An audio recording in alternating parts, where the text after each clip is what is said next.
জয় শ্রীরাম, হর হর মহাদেব। তো প্রথমে বলবো ভিডিওটি না টেনে পুরোটা দেখুন, কারণ ভিডিওটা একটু বড় হচ্ছে। তো অনেকে সোশ্যাল মিডিয়ায় পোস্ট করছে কি মোমিনপুর আর পার্ক সার্কাস, সেখানে নাকি সম্প্রীতির ছবি দেখা যাচ্ছে। তো সেখানে নাকি শোনা যাচ্ছে একদিকে মসজিদ নামাজ চলছে আর একদিকে পুজো চলছে। তো তাদেরকে বলতে চাইছি এটা একমাত্র হয় যেখানে হিন্দু সংখ্যাগরিষ্ঠতা, অর্থাৎ যেখানে হিন্দুদের সংখ্যা বেশি সেইখানে এটা সম্ভব, তাছাড়া অন্য কথা হয়নি। তো তাদেরকে বলতে চাইছি তোরা যদি পারিস ওই মুর্শিদাবাদের ছবিটা আর ওই কোচবিহারের ছবিটা একটু সঙ্গে দেখাস। তো ভিডিওটি দেখুন।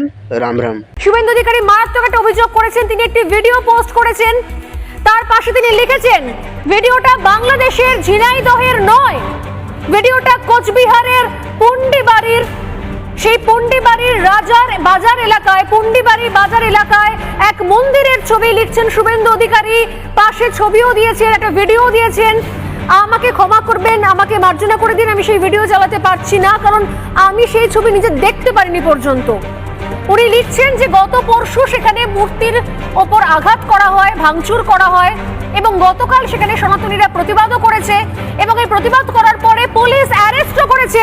কিন্তু যারা ভাঙচুর করেছে সে সমস্ত জিহাদিদের নয়, সনাতনীদের নাকি গ্রেপ্তার করেছে পুলিশ। মারাত্মক অভিযোগ।